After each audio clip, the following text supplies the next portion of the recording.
நாட்டுக்காக உழைப்பதற்கே அண்ணா பிறந்தார்.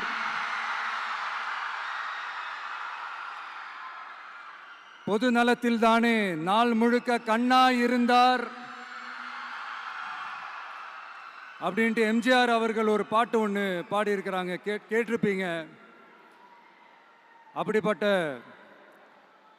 நம்ம காஞ்சி தலைவர் அறிஞர் அண்ணா அவர்கள் பிறந்த மாவட்டம் தான் இந்த காஞ்சிபுரம் மாவட்டம்.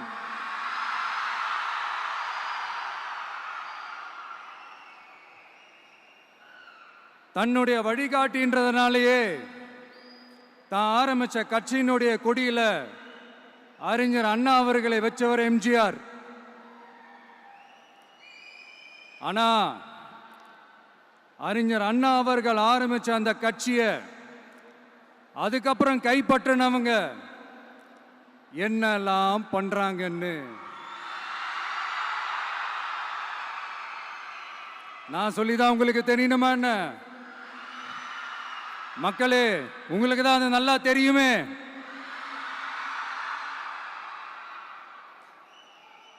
தனிப்பட்ட முறையில் எங்களுக்கும் அவங்களுக்கும் எந்த பிரச்சனையும் கிடையாதுங்க. எந்த வாய்க்கா வரப்பு தகராறுலாம் எதுவுமே கிடையாதுங்க. அப்படியே இருந்தாலும் அது நம்ம கண்டுக்கவே போறது இல்லைங்க. தனிப்பட்ட முறையில் அவங்களுக்கு வேணா நம்ம மேல வன்மத்தோட இருக்கலாங்க. ஆனா நாமெல்லாம் அப்படி கிடையவே கிடையாதுங்க. ஆனா உங்களை என்ன நம்ம எல்லாரையும் பொய் சொல்லி நம்ப வச்சு ஓட்டு போட வச்சு ஏமாத்தினாங்கல்ல,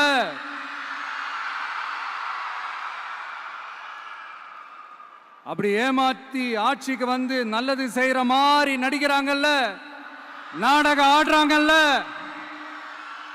அவங்கள எப்படி நம்ம கேள்வி கேட்காம இருக்க முடியும்? அதனால அவங்கள நம்ம கேள்வி கேட்காம விட போறதே இல்லை.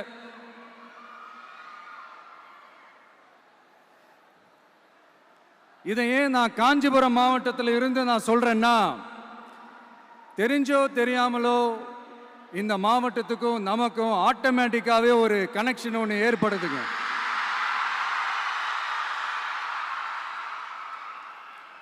ஏன்னா நம்மளுடைய முதல் கள பயணத்தை தொடங்கினதே பரந்தூர்ல இருந்து தான். பரந்தூருக்கு போய் அந்த மண்ணில் நின்று அந்த மக்களுக்காக கேள்வி கேட்டதும் இதே அண்ணா அவர்கள் பிறந்த காஞ்சிபுரம் மாவட்டம் தான். இன்னைக்கு ஒரு பெரிய மனவேதனைக்கு அப்புறம் இந்த மக்கள் சந்திப்பு நிகழ்ச்சிக்கு வந்திருக்கிறதும் அதே அண்ணா அவர்கள் பிறந்த காஞ்சிபுரம் மாவட்டம் தான்.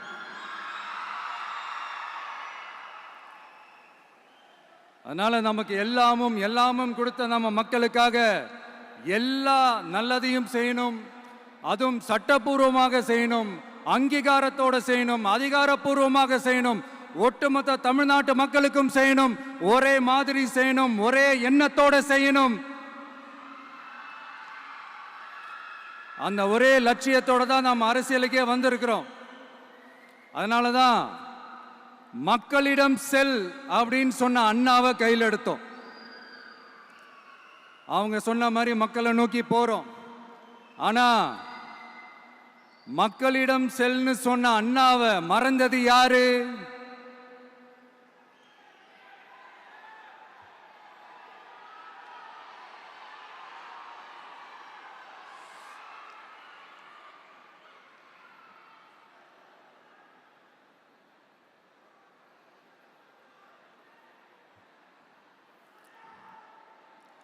கொள்கையா? அதனப்பா கிலோ என்ன விலை என்னன்னு கேட்கிற அளவுக்கு அப்படி ஒரு கட்சியை ஒன்று நடத்திக்கிட்டு அந்த கட்சியினுடைய தலைவர் தமிழ்நாட்டு முதல்வர் சொல்றாரு, நமக்கு கொள்கை இல்லையா? எப்படி? நமக்கு கொள்கை இல்லையா? பிறப்புக்கும் எல்லா உயிருக்கும்னு ஒரு அடிப்படை கோட்பாட்டை நம்ம கட்சியினுடைய ஒரு முக்கிய கோட்பாட்டை அறிவிச்ச நமக்கு கொள்கை இல்லையா? எல்லாருக்கும் எல்லாமும் கிடைக்கணும், சமூக நீதி கிடைக்கணும். அந்த சமூக நீதி உண்மையான சமூக நீதியா இருக்கணும். சாதிவாரி கணக்கெடுப்பு நடத்தணும்னு ரொம்ப ஸ்ட்ராங்கா சொன்ன நமக்கு கொள்கை இல்லையா? CAA அறிவிச்சதுக்கு அப்புறம் அப்ப நம்ம கட்சி ஆரம்பிக்கிறதுக்கு முன்னாடியே எதிர்த்த நமக்கு கொள்கை இல்லையா? வகுப்பு சட்டத்தை எதிர்த்து உச்ச நீதிமன்றத்துக்கு முதல்ல போன நமக்கு கொள்கை இல்லையா? நீட்ட வந்தா ஒழிச்சிருவேன், நீட்ட வந்தா அழிச்சிருவேன், ஆட்சிக்கு வந்தவனே ரத்து செய்யறது நீட்ட தான், அப்படி இப்படின்னு கதையெல்லாம் விடாம கல்விய மாநில பட்டியல சேர்க்கணும்னு சொன்னதோட மட்டும் இல்லாம அதுக்கு ஒரு இடைக்கால தீர்வை சொன்ன நமக்கு கொள்கை இல்லையா? சமத்துவம் சம வாய்ப்புன்னு ரொம்ப ஸ்ட்ராங்கா சொன்ன நமக்கு கொள்கை இல்லையா?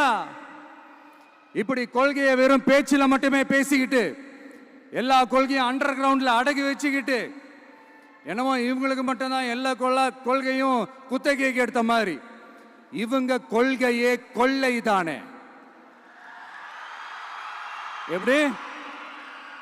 இவங்க கொள்கையே கொள்ளை தானே. இதெல்லாம் மக்களுக்கு யாருக்கும் தெரியாதுன்னு நினைச்சிட்டு இருக்கீங்களா?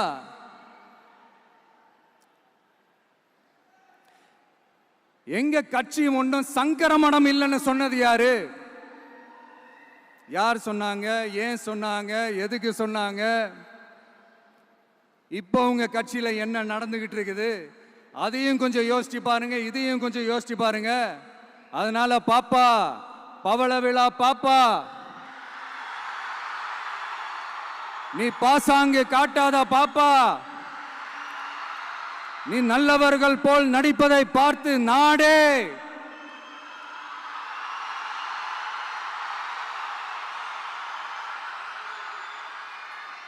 பாப்பான்னு சொன்னோம். அப்ப கூட பாத்தீங்கன்னா பாப்பான்றது ரொம்ப ஆசையா பாசமா சாஃப்டா தான் சொன்னோம். அதையே நீங்க அதிர்ச்சியா எடுத்துக்கிட்டீங்கன்னா அதுக்கு நாங்க என்ன பண்றது? அதே நீங்க விமர்சனம்னு சொன்னீங்கன்னா நாங்க என்ன பண்றது? இன்னும் நாங்க விமர்சனம் செய்ய ஸ்டார்ட் பண்ணவே இல்லையே, இன்னும் நாங்க அடிக்க ஸ்டார்ட் பண்ணவே இல்லையே, அதுக்குள்ள அலர்னா எப்படி?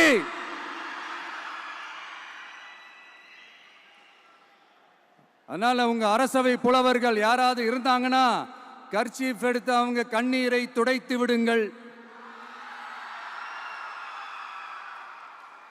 சரி, அது அவங்க பிரச்சனை, அவங்க பார்த்துக்கிட்டோம். நமக்கு எப்பவுமே மக்கள் தாங்க, மக்களுடைய பிரச்சனை பத்தி பேசுறது தான். இன்னைக்கு நம்ம காஞ்சிபுரம் மாவட்டத்துக்கு வந்திருக்கிறோம். இங்க மக்கள் ஃபேஸ் பண்ற அந்த பிரச்சனையை பத்தி நம்ம பேசி ஆகணும்.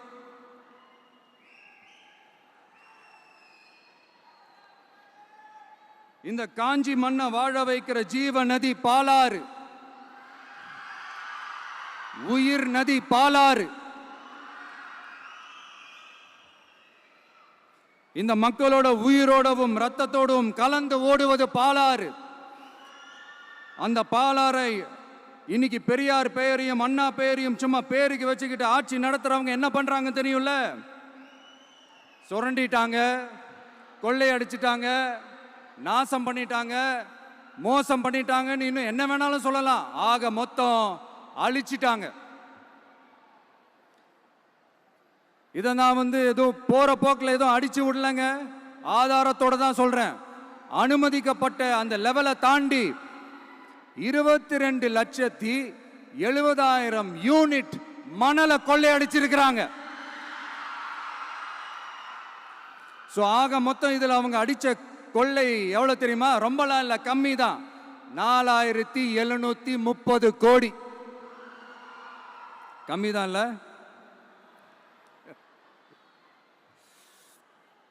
இதுக்கெல்லாம் அவங்க ஆதாரம்லாம் கேட்க முடியாது. ஏன்னா இந்த ஆதாரம்லாம் ஆல்ரெடி கோர்ட்ல இருக்குது, அமலாக்கத்துறை டிபார்ட்மெண்ட்ல இருக்குது. அந்த டிபார்ட்மெண்ட்ல வேலை செஞ்ச சில நல்லவர்கள் அவங்க அடிச்ச அந்த கொள்ளையெல்லாம் தாங்க முடியாம வெளியில சொன்ன அந்த ஆதாரங்கள் இதெல்லாம் சம்பந்தப்பட்டவங்களுக்கு இன்னும் நல்லாவே தெரியும். அதனால இது சம்பந்தமா ஆதாரங்களை கொடுலாம் அவங்க கேட்க முடியாது.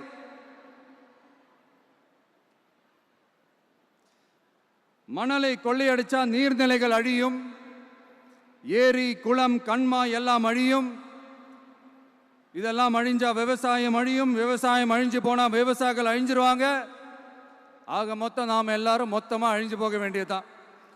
இப்படி மேலிருந்து கீழே வரைக்கும் ஒரு கட்சியை சிண்டிகேட் போட்டு கொள்ளையடிக்கிறத கேள்விப்பட்டிருக்கிறீங்களா மக்களே? இதே காஞ்சிபுரத்தோட உலக பெருமை நம்ம பட்டும் கைத்தறி துணியும் அதை தயாரிச்சு கொடுக்கிற கைத்தறி நெசவாளர்களும் தான். காஞ்சிபுரம் பட்டுன்னு சொன்னா உலகத்துக்கே தெரியும். ஆனா அதை தயாரிச்சு கொடுக்கிற நெசவாளர்கள் நிலை என்ன தெரியுமா? வறுமை, துன்பம், கந்துவட்டி கொடுமை.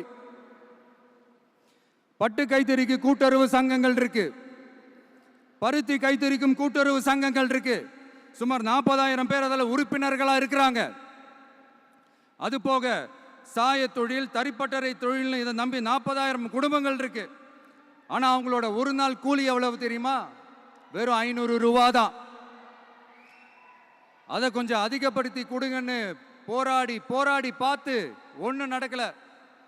இதோட அவங்க கஷ்டம் முடிஞ்சுதா? வடகிழக்கு பருவமழை அந்த 500 ரூபா கூலிக்கு வேட்டு வச்சிடுச்சு. எப்படி விவசாயிகள் டெல்டா மாவட்டங்களில் மழையால பாதிக்கப்பட்டாங்களோ, அவங்கள கண்டுக்காம எப்படி இந்த அரசாங்கம் கைவிட்டுடுச்சோ, அதே மாதிரி தான் நம்ம கைத்தறி நெசவாளர்களும் மழையால பாதிக்கப்பட்டிருக்கிறாங்க. அடுத்து இந்த காஞ்சிபுரம் மாவட்டத்தோட பஸ் ஸ்டாண்டு 60 வருஷத்துக்கு முன்னாடி கட்டினதான். அண்ணா அவர்கள் ஆட்சிக்கு வந்தப்போ கட்டியிருப்பாங்க போல.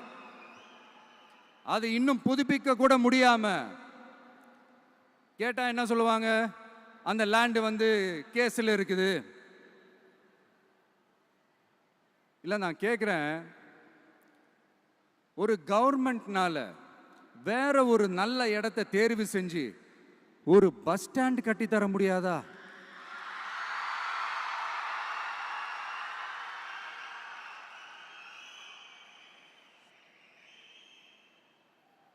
பிரச்சனை என்ன தெரியுமாங்க? அவங்களுக்கு மக்களை பத்தி யோசிக்கிறதுக்கே நேரம் இல்லை. அதுதான் பிரச்சனை.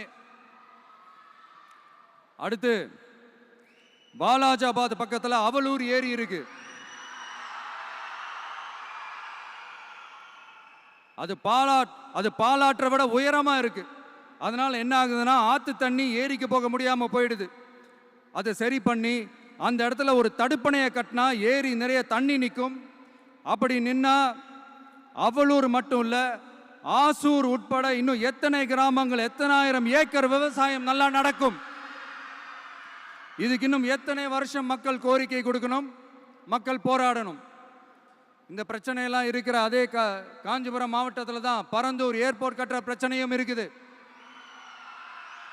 அந்த பிரச்சனையில கண்டிப்பா நாங்க விவசாயிகள் பக்கம் தான் நிற்போம். அதுல எந்த மாற்று கருத்துமே கிடையாது.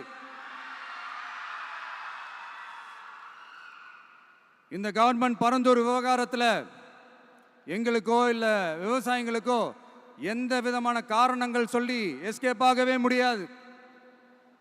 இப்படி மக்களுக்காக மக்களோட பிரச்சனைகளை எடுத்து பேசுறதுனால இப்போ ஆட்சியில் இருக்கிறவங்களுக்கு நம்ம மேலே ஒரு ஆத்திரம் வரத்தானே செய்யும்.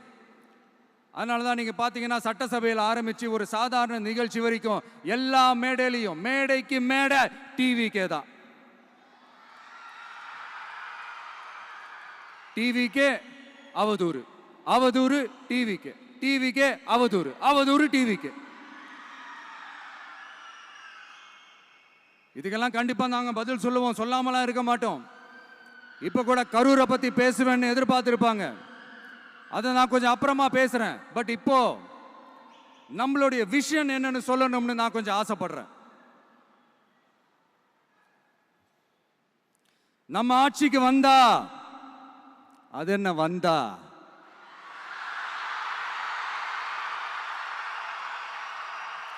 வருவோம். மக்கள் கண்டிப்பா நம்மளை வர வைப்பாங்க. மக்களுக்கான ஆட்சியை மக்களே விரும்பி வர வைக்கத்தானே செய்வாங்க. அப்படி மக்களால் அமைக்கப்பட போற நம் ஆட்சியில நம்ம என்ன செய்ய போகிறோன்றது அதுக்கான அந்த தேர்தல் அறிக்கையில் அதுக்கான விளக்கத்தை டெஃபினட்டாக கொடுப்போம். பட் அதுக்கு முன்னாடி ஒரு சின்னதாக லைட்டாக நான் கொஞ்சம் அதை சொல்லணும்னு ஆசைப்படுறேன். எல்லாருக்கும் நிரந்தரமான வீடு இருக்கணும்.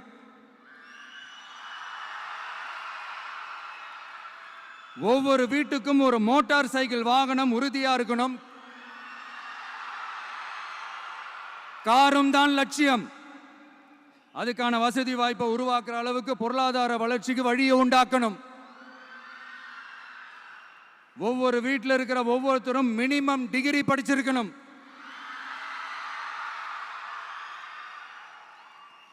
ஒவ்வொரு வீட்லையும் குறைந்தபட்சம் ஒருத்தருக்கு நிரந்தர வருமானம் கிடைக்கணும். அதுக்கான வேலை வாய்ப்பை உருவாக்கணும். அதுக்கு தகுந்த மாதிரி கல்வியில பாடத்திட்டத்தில் சீர்திருத்தம் செய்யணும். கவர்மெண்ட் ஹாஸ்பிட்டல்ஸுக்கு மக்கள் எல்லாரும் பயம் இல்லாம நம்பி போற மாதிரி மாத்தணும். பருவமழை காலத்தில் ஏற்படுற வெள்ளத்தால ஊரும் சரி மக்களும் சரி விவசாயமும் சரி பாதிக்கப்படாம இருக்கணும். அதுக்கு 4000 கோடி திட்டம்னு ஒரு உருட்டுனாங்களே, அந்த மாதிரிலாம் எதுவும் இல்லாம உண்மையான ஒரு பாதுகாப்பு திட்டத்தை உருவாக்கணும். மீனவர்களோட, தொழிலாளர்களோட, நெசவாளர்களோட, அரசு ஊழியர்கள் மற்றும் ஆசிரியர்களோட கருத்து கேட்டு அவங்களுக்கான பாதுகாப்பு மற்றும் வளர்ச்சி திட்டங்களை உருவாக்கணும். உருவாக்குறது மட்டும் இல்லை, அதை செயல்படுத்தணும். முக்கியமாக இண்டஸ்ட்ரியல் டெவலப்மெண்ட்ஸில் கான்சென்ட்ரேட் பண்ணணும். எல்லாத்தையும் விட ரொம்ப ரொம்ப முக்கியம், சட்டம் ஒழுங்க ரொம்ப ஸ்ட்ரிக்டாக வச்சிருக்கணும். நம்மளுடைய அம்மா, அக்கா, தங்கச்சிகள், அவங்களுடைய பிள்ளைகள், குழந்தைகள் எல்லாருக்கும் பாதுகாப்பை, அதுவும் உண்மையான ஸ்ட்ராங்கான பவர்ஃபுல்லான பாதுகாப்பை உண்டாக்கணும். அண்ணா யூனிவர்சிட்டியில நடந்த அந்த பெண்ணுக்கு நடந்த அந்த பிரச்சனை மாதிரியோ, இல்ல கோவையில் நடந்த அந்த கல்லூரி பெண்ணுக்கு நடந்த பிரச்சனை மாதிரியோ அதெல்லாம் நடக்க விடவே கூடாது. நம்ம வீட்டு பெண்கள் ஸ்ட்ராங்கா, பயமே இல்லாம தைரியமா இருக்கணும்.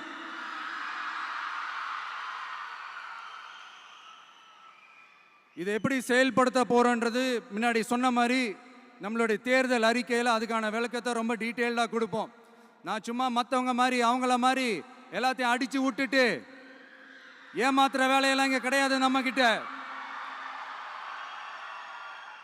நான் மறுபடியும் சொல்றேன், நம்ம அரசியலுக்கு வந்தது உங்களுக்கு நல்லது நல்லது நல்லது மட்டுமே செய்யறது தான். எங்களுக்கு வேற எந்த அஜெண்டாவும் கிடையாது. அதனாலதான் பாத்தீங்கன்னா கொள்கை எதிரி யாரு, அரசியல் எதிரி யாருன்னு திட்டவட்டமா சொல்லிட்டு அது வெளியே சொல்லிட்டு களத்துக்கு வந்திருக்கிறோம். அதுல எந்த விதமான குழப்பமோ எந்த விதமான ஊசலாட்டமோ எதுவுமே இருக்க போறதில்ல. இந்த விஜய் சும்மா எதையும் சொல்ல மாட்டான். ஒன்னு சொன்னா அதை செய்யாம விட மாட்டான். அது மக்களுக்கு நல்லாவே தெரியும். அப்புறம் ஒரு அதிசயம் சொல்ல முடியாது, இது ஒரு கண்டுபிடிக்க முடியாத ஒரு உண்மைன்னு சொல்லலாம். அது என்னப்பா, அது தற்குறியா?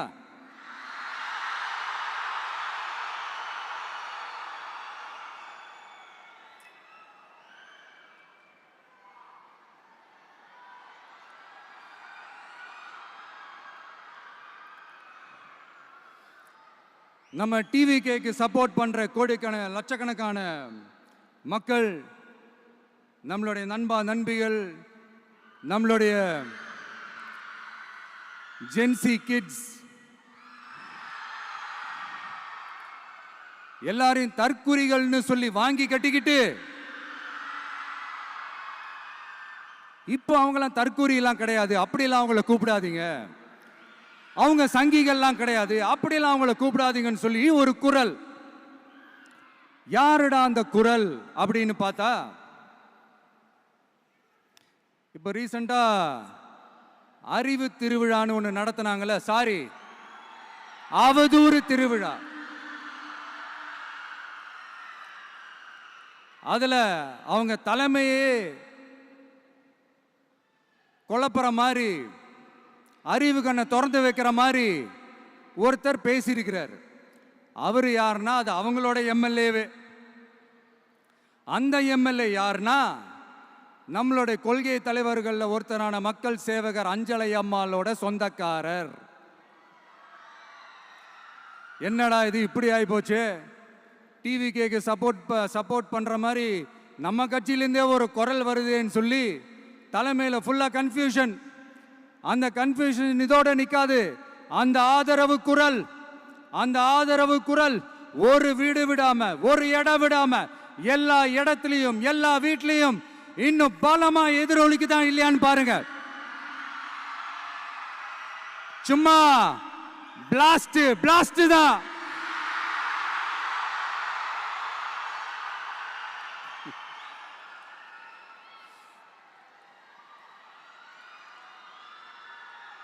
இது இன்னைக்கு நேத்தெல்லாம் நடக்கலைங்க. 1972லயே நடந்து முடிஞ்சிருச்சு. எப்போ எம்ஜிஆர் அவர்கள் கட்சி ஆரம்பிச்சாங்களோ அப்பவே அது ஒரு கூத்தாடி கட்சி. எப்போ எம்ஜிஆர் அவர்களுக்கு பின்னாடி அத்தனை மக்கள் திரண்டு நின்னாங்களோ அப்பவே அது ஒரு கூத்தாடி கும்பல். நடிகர் கட்சின்னு சொன்ன ஒருத்தர் அதுக்கப்புறம் எம்ஜிஆர் கூடயே போய் சேர்ந்துட்டாரு. இன்னொருத்தர் இவரெல்லாம் ஒரு ரவுண்டு தாங்க வருவாரு, ரெண்டாவது ரவுண்ட்லாம் காணாம போயிடுவார்னு சொல்ல இன்னொருத்தர் அதுக்கப்புறம் போய் எம்ஜிஆர் கிட்டே போய் சேர்ந்துட்டார்.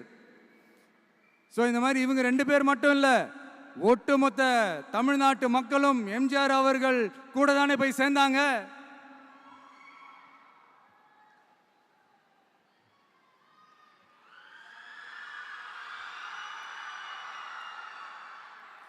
அதனால இது வரலாறு.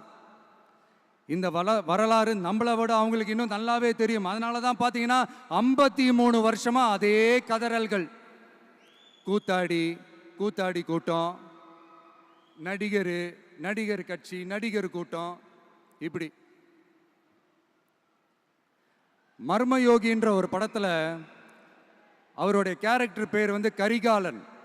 அதுல ஒரு சூப்பர் டயலாக் ஒன்று சொல்லியிருப்பாரு. குறி வைத்தால் தவற மாட்டேன், தவறுமானால் குறியே வைக்க மாட்டேன்.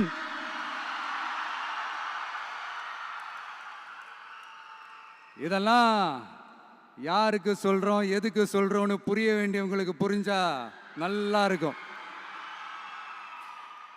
ஏண்டா இந்த விஜய தொட்டோம்,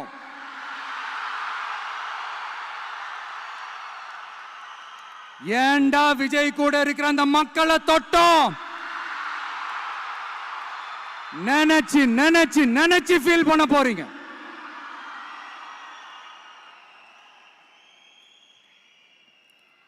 அப்புறம் நமக்கு இந்த அரசியல் புரிதல்லாம் இல்லை, அது இல்லை, இது இல்லை. அப்புறம் நான் கேட்குறேன், மக்கள் எல்லாரும் உங்களுக்கு தற்குறிகளா?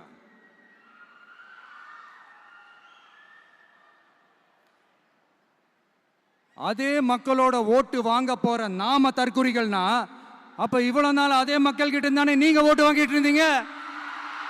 அப்ப நீங்க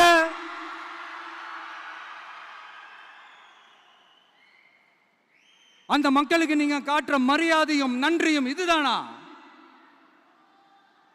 ஒண்ணு மட்டும் சொல்றேன், எழுதி வச்சுக்கோங்க. இந்த தற்குறின்னு சொல்றீங்கல்ல, இந்த தற்குறிகள்லாம் ஒன்னா சேர்ந்துதான் வாழ்நாள் பூரா விடையை கண்டுபிடிக்காத முடியாத அளவுக்கு உங்க அரசியலே ஒரு கேள்விக்குறியாக்க போறாங்க.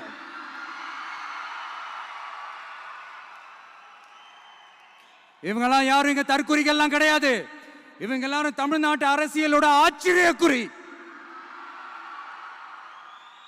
இவங்க எல்லாரும் தமிழ்நாட்டு அரசியலோட அந்த மாற்றத்திற்கான அறிகுறி. சும்மா லாஜிக்கே இல்லாம தற்குறி.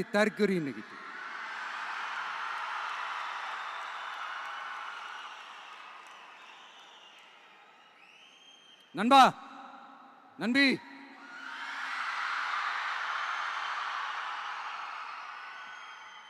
எல்லா மேடையிலும் ரிப்பீட்டடா ஒரு விஷயம் நான் சொல்லுவேன்ல, இப்ப நீங்க சொல்லுங்க. ஒண்ணு, இன்னொன்னு, ரிப்பீட். ஒண்ணு. இன்னொன்னு, இந்த போட்டி எப்படி இருக்க போகுதுன்னா, மக்களோட மக்களா நிக்கிற நமக்காக மக்களே டிசைட் பண்ணி போறாங்க. My dear sir, my dear uncle,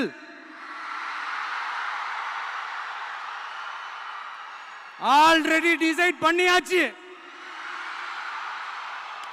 கான்பிடென்டா இருக்க மக்களே, நல்லதே நடக்கும், வெற்றி நிச்சயம்.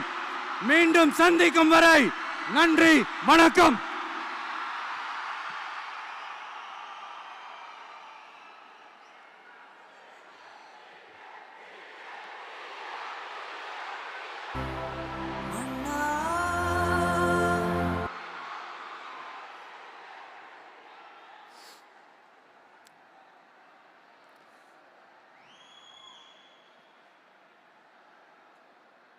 வெளியில் போக பர்மிஷன் கிடைச்சவொன்னே கூடிய சீக்கிரம் வெளியில் வருவோம். அதனால தான் இப்படி ஒரு ஏற்பாடு. எல்லாரும் இருந்து சாப்பிட்டு போகணும்.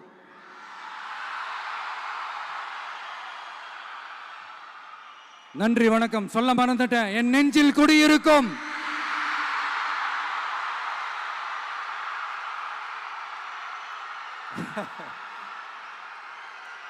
Sorry, slip my mind.